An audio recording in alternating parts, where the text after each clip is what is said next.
A third problem, which may not sound too much, but may in fact be the biggest stumbling block, is that as I see society, the natural order of events is for people to group themselves together in small contiguous units, not in big regional groupings. People voluntarily associate in small groups, not in large groups. But on the other hand, the whole trend of a world order is towards unification and regional groupings. In other words, you're going in two different directions. The planners are trying to impose large regional units, but the natural trend order within society is towards smaller groupings. And I suspect that as more people begin to see what is happening, it's antagonistic to their own interests, that the resistance will also increase. So let me emphasize, and I'm getting near the end, one point.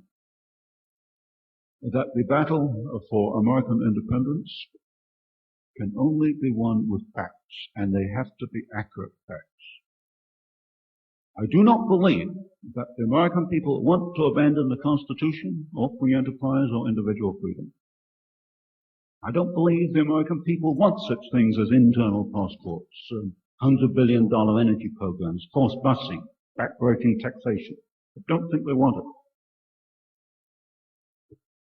Further, the establishment no longer has credibility. I've lost it because it's ignored too many facts, it's lied, it's distorted. And that is your opportunity. Present the facts at the third level. But let me warn you, to retain credibility, you've got to be 100% accurate 100% of the time.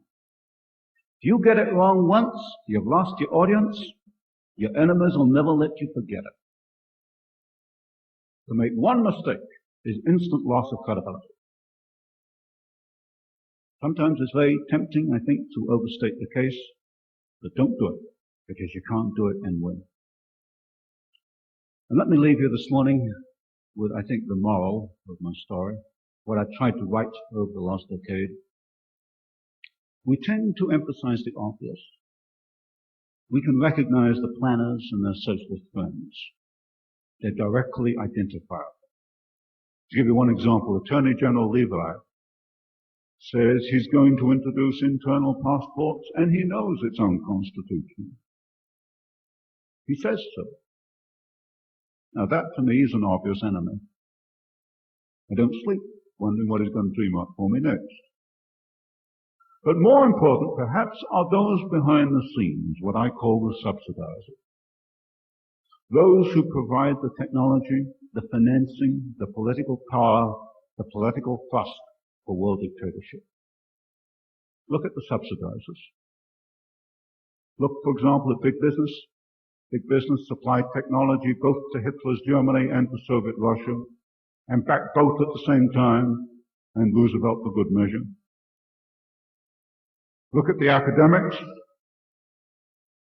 who are more interested in promoting a new world order than in promoting freedom. And that's what they should be doing. Look at those organizations who promote anti-communism, but always stop short at identifying and pointing out those who subsidize and make possible the onset of a world socialist state. So my moral today is, the moral I would like to leave with you, is that the planners could not exist without the subsidizers, and both are equally dangerous to what you hold to be true. Thank you.